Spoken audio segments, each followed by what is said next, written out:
Everyone, आज हम पढ़ेंगे ब्लड कलेक्शन के बारे में। ब्लड कलेक्शन तो सभी कर लेते हैं, पर उसकी जो एग्जिट प्रोसीजर क्या होती है उसके बारे में आज की क्लास में हम पढ़ेंगे। ठीक है।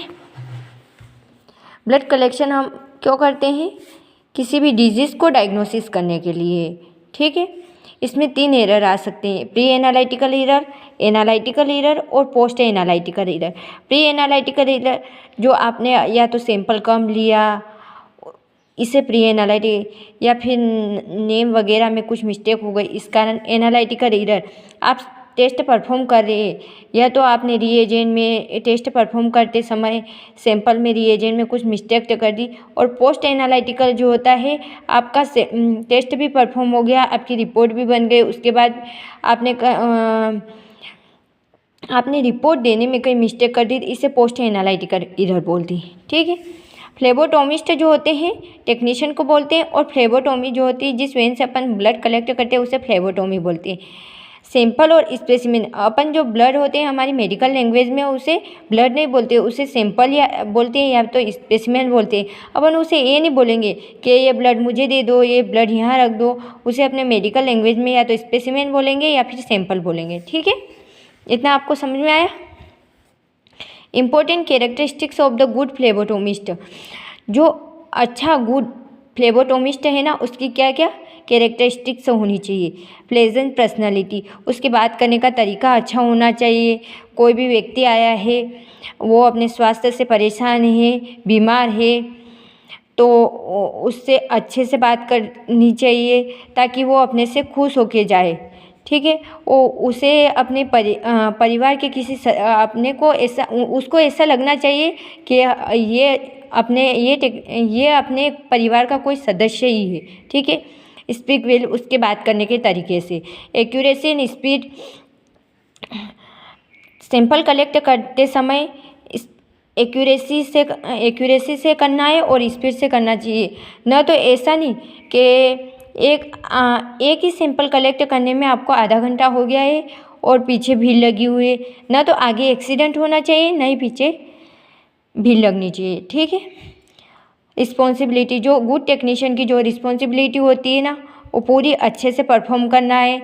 जैसे कि जो जो रिक्वायरमेंट है, ऐसा नहीं कि आपने सिरिंज ले ली और कॉटन नहीं लिया, टोनिकेट ले लिया और ट्यूब लेना भूल गए, ऐसा नहीं। जो भी रिस्पॉन्सिबिलिटी होती है ना, जो भी रिक्वायरमेंट है, जो रिस्पॉन्सिबिलिटी, उससे अच्छे से कोऑपरेट करके चलना है। ठीक है।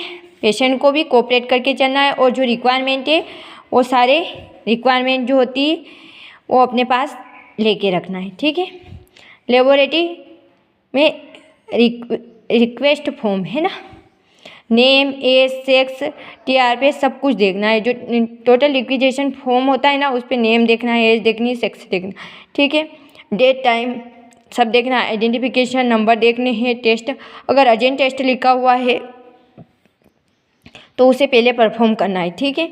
मेथड, 3 मेथड होती है। एक तो वीनस मेथड होती है, एक कैपिलरी मेथड होती है, एक RTL मेथड होती है। तो वीनस मेथड को आज की इस क्लास में हम पढ़ेंगे, और कैपिलरी और RTL मेथड को प्रीवियस क्लास में हम पढ़ेंगे।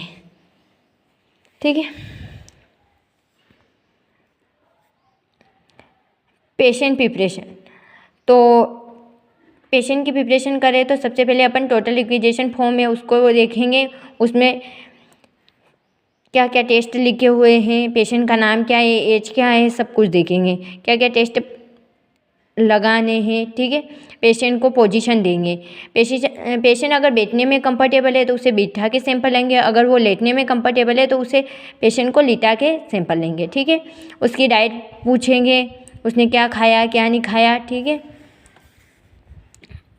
नीडल, 19, 20, 21 गोज की नीडल होनी चाहिए, और इन पेन में जो होती 23 गोज की नीडल होनी चाहिए ब्लड कलेक्शन की। ठीक है।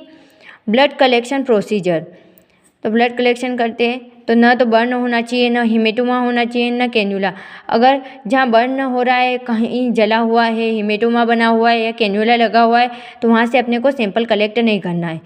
फर्स्ट वेन जो होती है मीडियम कुबाइटल होती है, और सेकेंड जो होती है कैफिलिक वेन होती है, और थर्ड जो होती है बेसिलिक वेन होती है। ठीक है।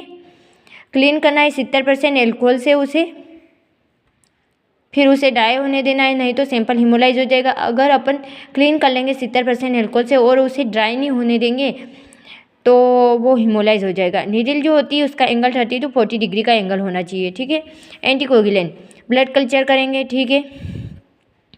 सबसे पहले अपन सैंपल कलेक्ट करके सबसे पहले ब्लड कल्चर वाली ट्यूब में लेंगे। सेकेंड जो सोडियम सिट्रेट जो ब्लैक कलर की होती है ना, ESR वाली ट्यूब, उसमें लेंगे। फिर प्लेन ट्यूब में लेंगे जो रेड टॉप वाली होती है। फिर हिपेरिन जो होती है नेचुरल एंटीकोगुलेंट ग्रीन कलर की ट्यूब होती है, ये ऑस्मेटिक फ्रेजिलिटी के लिए होती है।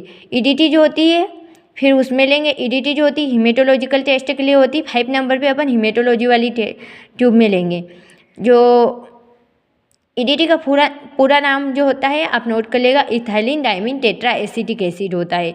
फिर उसके बाद ग्लूकोज वाली ट्यूब में लेंगे। उसके बाद अपन सोडियम सेपरेट ट्यूब में लेंगे, ठीक है।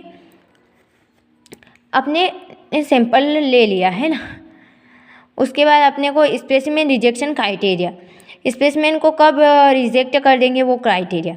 तो लेबलिंग नेम, आपने अगर सही लेबलिंग नहीं की, नेम सही नहीं है, तो उसके कारण आप सैंपल को रिजेक्ट कर देंगे। अगर आपने QNS, अगर आपने सैंपल की क्वांटिटी सही नहीं ली तो उसके कारण आपका सैंपल जो होता है रिजेक्ट हो जाएगा। हिमोलाइज्ड, या तो आपने हिमोलाइज इस कंडीशन में हो सकता है या तो 70% एल्कोहल ज़्यादा है। स्पीड पुल, आपने ज़्यादा स्पीड से पुल कर दिया उसके कारण, या आपने शेक ज़्यादा कर दिया उस कारण हो सकता है। आपने नीडल निकाली नहीं और दिया धक्का और ट्यूब में डाला नीडल सही, तो उसके कारण भी हिमोलाइज हो सकता है आपका सैंपल, या एक्सेस एंटीकोगुलेंट के कारण भी हो सकता है, ठीक है। Thank you.